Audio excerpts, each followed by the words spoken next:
இன்றைக்கி நம்ம எந்த குலதெய்வத்தை பற்றி பார்க்க போகிறோம் அப்படின்னு பார்த்தீங்கன்னா நல்லதங்கால் அப்படி சொல்லணும்ல, அவங்களோட கதையை தான் பார்க்க போகிறோம். விருதுநகர் மாவட்டத்தில் வந்திராயிருப்பு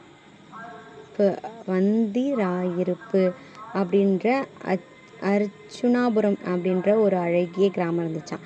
இங்கே மாம், பலா, வாழை, பாக்கு, தேக்கு என எல்லா திசையிலையும் பசுமையாக இருந்துச்சான். இந்த ஊருக்கு இன்னொரு அடையாளம் உண்டாம். இது நல்லதங்கால் பிறந்த ஊர் அப்படின்றதுனால நல்லதங்கால் கதை சொல்கிறேன்.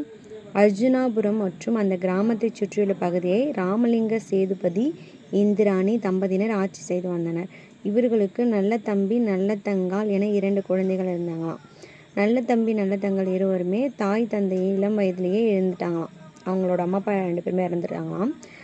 இருந்தாலும் அந்த பகுதியை ஆட்சி செஞ்சு வந்த நல்லதம்பி தன்னோட தங்கை நல்லதங்காலை சீராட்டி பாராட்டி நல்லா மானாமதுரையில் ராஜ வம்சத்தை சேர்ந்த காசிராஜா என்பதற்கு திருமணம் செஞ்சு கொடுத்துருக்காங்க. பஞ்சம் திருமணமான இளம் வயதிலேயே நல்லதங்கால் 7 குழந்தைகளுக்கு தாயாக இருந்தாங்களாம். இதில் 4 ஆண் குழந்தைகள், 3 பெண் குழந்தைகள். இந்த நிலையிலேருந்து மானாமதுரையில் மழை பெய்யாததால் பஞ்சம் தலைவிரிச்சு அடித்தான். தொடர்ந்து 12 ஆண்டுகள் மழையே இல்லை. உணவும் இன்று மக்கள் ரொம்ப பேர் இறந்து போனாங்களாம். நல்லதங்கால் குடும்பமும் அந்த நிலையில் தான் இருந்துச்சான்.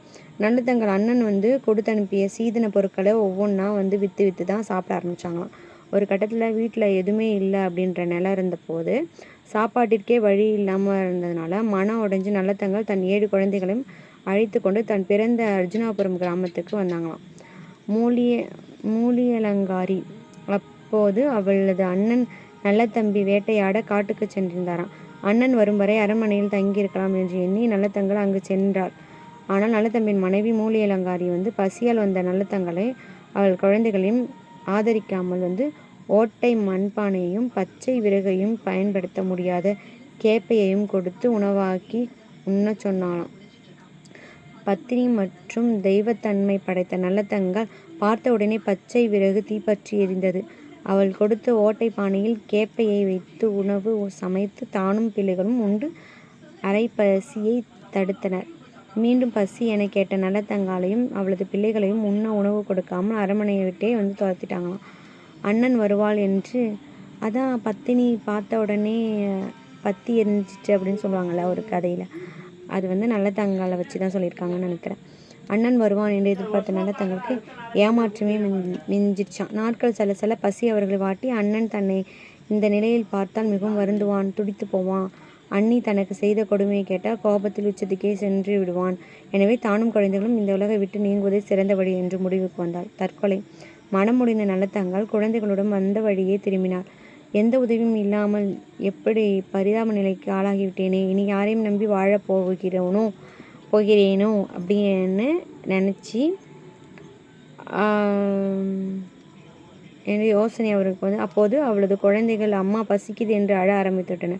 குழந்தைகள் பசி போக்க வழி தெரியாமல் தவித்தவர்களுக்கு அங்கிருந்த ஒரு பாழடைந்த கிணறு கண்ணில் பட்டது. நேராக குழந்தைகள் அழைத்து கொண்டு அங்கு சென்றாள். பசியால் துடித்து அழுத குழந்தைகளை ஒவ்வொன்றாக கிணற்றுக்குள் தூக்கி போட்டாள். 7 குழந்தைகளும் கிணற்றை தூக்கி போட்டு கொன்று பிறகு தானும் அதே கிணற்றுக்குள் விழுந்து தற்கொலை செய்து கொண்டாள். இந்த கேள்விப்பட்ட அண்ணன் நல்லதம்பி தன் மனைவியை கொன்றுவிட்டு தானும் கத்தியால் குத்தி கொண்டு அதே கிணற்றில் விழுந்து இறந்தான். வேற லெவல் அண்ணன் தம்பி பாசம். அண்ணன் தங்கச்சின்னா இப்படி இருக்கணும். அண்ணன் தங்கை பாசம் என்றால் இதுவல்லவா என்று மெச்சிய சிவனும் பார்வதியும் அங்கே தோன்றி அவர்களை உயிர்ப்பித்து மீண்டும் இப்புவியில் வாழுங்கள் என்று கூறினார்கள். ஆனால் மீண்டும் இம்மண்ணில் வாழ விரும்பாத நல்லதங்கால் எங்களை உன் திருவடியில் சேர்த்து கொள்ளுங்கள் என்று வேண்டினார். அதற்குரிய காலம் விரைவில் வரும். அதுவரை இங்கே அம்பாளாக இருந்து இப்புவி மக்களுக்கு அருள்பாலிப்பாயாக என்று கூறி சிவனும் பார்வதியும் மறைந்தனர். அன்று முதல் நல்லதங்கால் தெய்வமாக காட்சியளித்தார். வேற லெவல். நல்லதங்கால் கோயில் அமைத்து மற்ற கோயில்களைப் போல் அல்லாமல் வித்தியாசமாக கட்டப்பட்டுள்ளது. கோயில் கருவறையில் நல்லதங்கால் சிலை கம்பீரமாக வடிவமைக்கப்பட்டு உள்ளது. 7 குழந்தைகளின் சிலை ஒரே கல்லில் செதுக்கப்பட்டு தனியே கோயிலோட கருவறையில் நல்லதங்கால் சிலை கம்பீரமாக வடிவமைக்கப்பட்டு 7 குழந்தைங்களோட சிலை ஒரே கல்லில் செதுக்கப்பட்டு தனியே இன்னொரு சன்னதியில் வைக்கப்பட்டு இருக்கிறது. இந்த கோயிலுக்கு சற்று தொலைவில் ஒரு பாழடைந்த கிணறு சிதைந்து போய் காணப்படுகிறது. அந்த கிணறு தான் நல்லதங்காள் தன் பிள்ளைகளுடன் தற்கொலை செய்து கொண்ட கிணறு என்று சொல்லப்படுகிறது.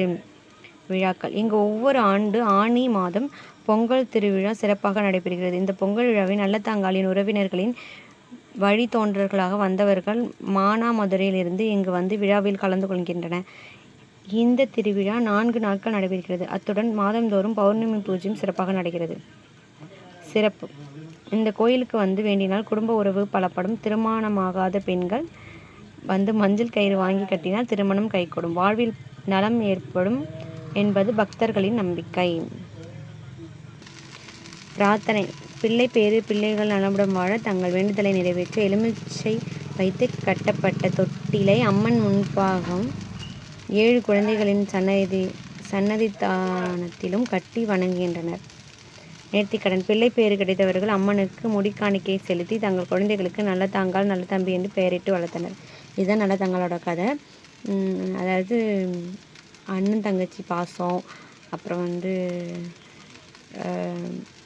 அதாவது பார்த்தவுடன் பச்சை மரம் பற்றி எரியுது எதாவது சொல்லுவாங்கள்ல. ஸோ அந்த இதெல்லாம் நல்லதங்காள் மூலம் தான் உருவாச்சின்னு சொல்கிறாங்க. ஸோ இந்த கதை உங்களுக்கு பிடிச்சிருக்குன்னு நினைக்கிறேன். நல்லதங்காளோட சாமி கதை. வேறு ஏதாவது குலதெய்வத்தை பற்றி தெரியணும்னா கீழே மறக்காமல் கமெண்ட் பண்ணுங்கள். தேங்க்யூ. டாடா பாய்.